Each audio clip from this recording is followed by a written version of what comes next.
So today I was finishing up this Fender. There was a couple of little rust spots. Now what I normally do is I find the heart of it and then I'll sand it all the way down and get rid of all the rust out of that spot, and then I'll feather it, as you will be able to see. I'll show you here a little closer.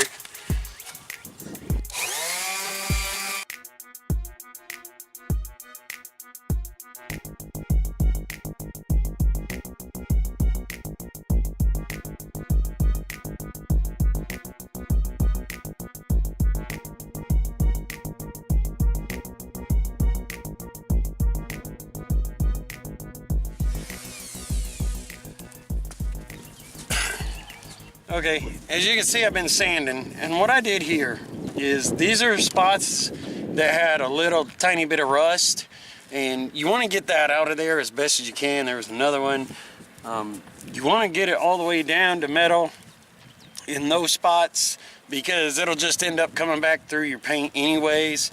It may take a year, it may take 2 years, but you'll end up with another rust hole anyways, or a rust spot that'll bubble up your paint and run it. Anyways, what you do with these is after you knock them all the way down and you get rid of the rust, what you want to do is you want to feather them off. As you can see, all these different layers. You got the gray, the black, the other gray, and then the epoxy primer gray, and then all the way down to the bare metal. You want it to be relatively smooth, as it were.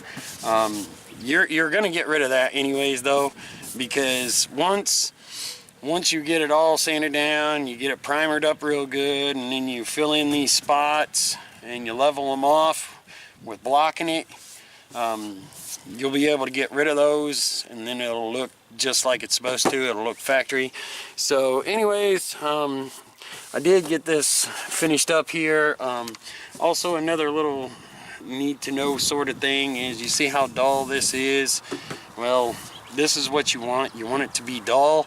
It doesn't have to be all the way to bare metal unless you have a spot that has a little rust or whatnot, and then you can go ahead and take it all the way down and then get rid of that rust, and then feather it back off to kind of help smooth it out some, because once you, like I said, once you get the primer and then you get a little filler, and I'll show you the techniques that I use. There's a couple different techniques to use in order to level this off, but it'll be in another video a little later.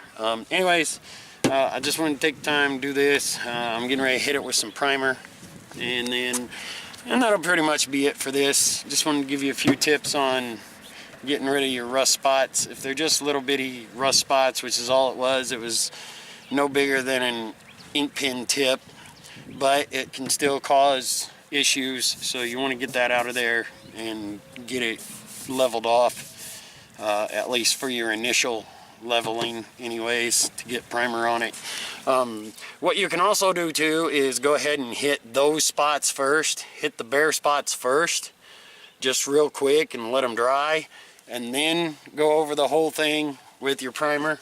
And I'll go ahead and do that for you. I'll show you that. Taking our Rust-Oleum primer here, just hit those spots first, and then that way, any kind of bald spot that you have, hit those first, because that'll actually build an extra little level there, level for you whenever you go to smooth it out in the end. So anyways, give that 5-10 minutes, whatever. This is fast drying, so it probably won't take 10 minutes, but anyways. So anyways, once we get that all taken care of, we get it feathered and sort of primered for our first little coat to fill in those spots a little bit. Then what we can do is we can go ahead and we can finish primering it, and then that'll be it. So I'm gonna go ahead and I'm gonna finish primering it, and then I'll talk to you a little bit more about some other things.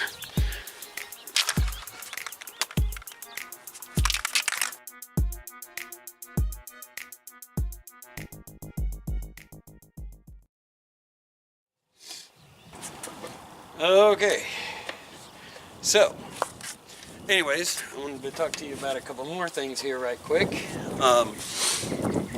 Now, it actually is a little better to get the paint gun, the air hose, and all that stuff, and do the whole car all at once, all in the same color, all at the same level. It makes it easier to smooth. It really does. But doing it this way, you get to go around each place, find all your little spots. You don't have to rush it. If you're in a rush, you can do it the professional way. But if you want to make sure you get all your spots, and you make sure that you get all your little rust spots, and you want to have everything all filled in and smoothed out, you know, at least initially, because like I say, there's dents and dings and stuff in the back. It's not so bad in the front, but it is bad on that side. Well, it's not horrible, but it is kind of bad on that side, especially in the back and on the door. They had already replaced the fender. I know they did, because the fender was a different color when I bought it, when I bought the car. So I know they had already replaced the fender.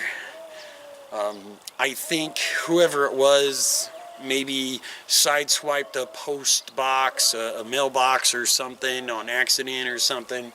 I don't know the whole story. I just know that it was probably something like that, because it's not like a major mess. It's just like they went down maybe in a ditch or something. I don't know. But anyways, the box or whatever kept hitting the side and causing these little dents.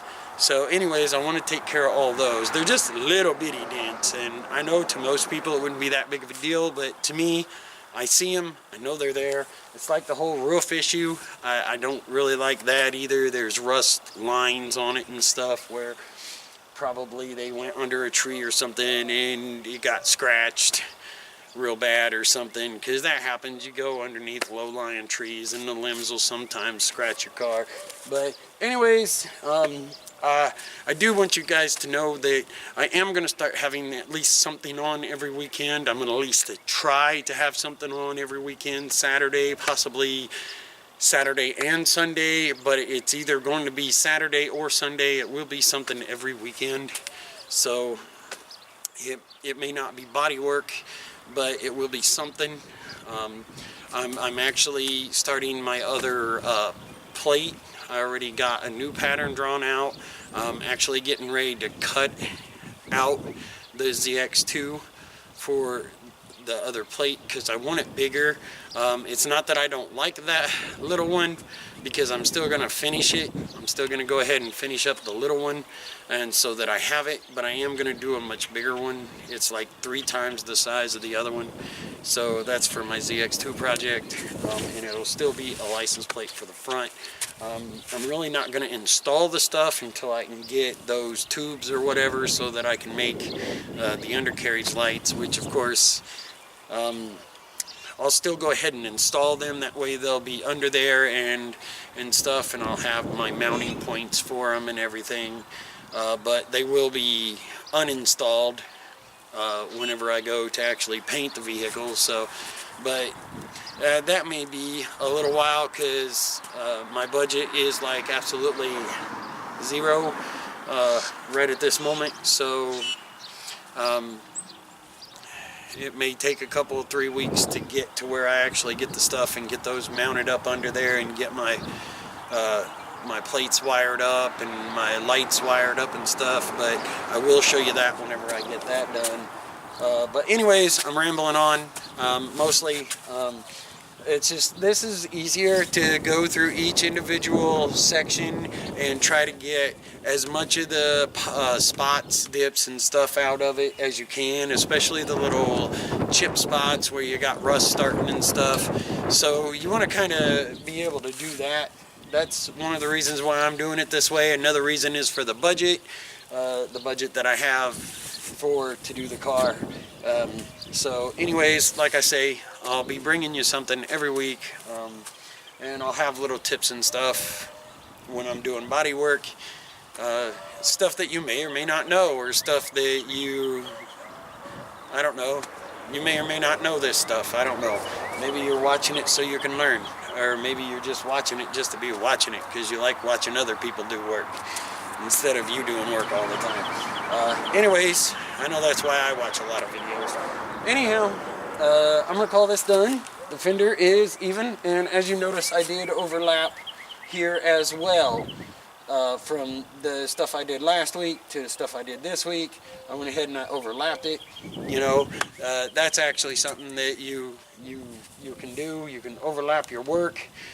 Just make sure that it is all dull, it's all sanded down. Make sure that your pits are out of it, and then you feather out your paint so that it's much easier to smooth out later. And to go ahead and fill it with at least one small coat, and then do your whole coat over the whole thing. So anyways, thank you guys for watching. Feel free to subscribe, hit the notifications, and have a spectacular day or night, whichever one it is for you.